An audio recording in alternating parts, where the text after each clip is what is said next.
Hi hello welcome to GRTV. Selfie ఉత్తర తెలంగాణలో హేతువాద ఉద్యమాలకు పునాది వేసి అనేక మంది నాయకులను తయారు చేసిన విశ్వార్థ సేవకుడు వర్ణి ప్రసాదరావు. వారు రచించిన సెల్ఫా పుష్పావిష్కరణ సభలో అనేక మంది ప్రముఖుల ప్రసంగాలతో ఈ ఆదివారం ఉదయం 11 గంటలకు జన విజ్ఞాన వేదిక జాతీయ కమిటీ నిర్వహిస్తున్న వెబినార్ నిర్వహించబడుతుంది. మన దేశంలో ఒకే రకమైన ప్రజలు లేరు. వారి నమ్మకాలలో, విలువలలో, ఉద్దేశాలలో, ఆదర్శాలలో, సంస్కారంలో, అలవాట్లలో, ఆచార సాంప్రదాయాలు, వేష భాషలలో ఇలా అనేక వాటిలో భిన్నత్వం ఉందనేది వాస్తవం. కానీ దేశంలో ఉన్న వారందరూ కలిసి జీవించాలి. వారి మధ్య పరస్పర గౌరవం, సహకారం, ప్రేమ, అభిమానం అవసరం. అందుకోసం అందరికీ ఆమోదయోగ్యమైన ఒక నియమావళి కావాలి. దానిని అందరూ గౌరవించి అనుసరించాలి.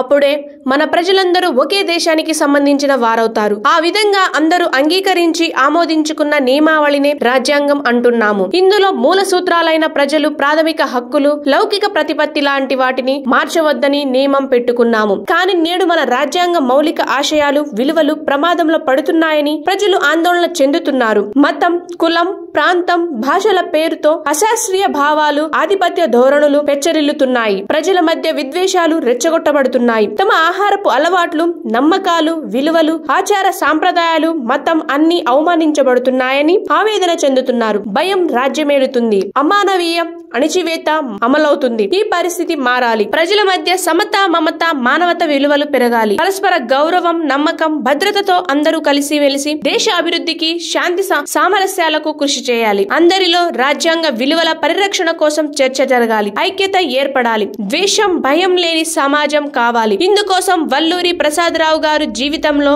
ఆయన కోరుకొని నడుచుకున్న మార్గాలు, అనుభవాలు, అనుభూతులు 10 మందితో పంచుకోవాలని కోరుకున్నారు. ఆయన కోరికను గమనించి ఆయన శిష్యులు, మిత్రులు, బంధువులు ఆయన్ని ప్రోత్సహించారు. సెల్ఫీ పేరుతో అవన్నీ ఒక పుస్తక రూపం దాల్చాయి. ఈ పుస్తకాన్ని ఆవిష్కరించే కార్యక్రమాన్ని అందుబాటులో ఉన్న మిత్ర బృందం, శిష్య బృందం స్వీకరించారు. ప్రముఖుల ప్రసంగాలు ఏర్పాటు చేశారు. హేతువాద, నాస్తికవాదులు, సైన్స్ ప్రేమికులు, సమాజ శ్రేయస్సు, మానవ సంబంధాలు కోరుకునే మిత్రులందరూ హాజరై ఈ కార్యక్రమాన్ని విజయవంతం చేయగలరు. ఈ కార్యక్రమాన్ని GRTV Telugu YouTube channel live లో చూడండి.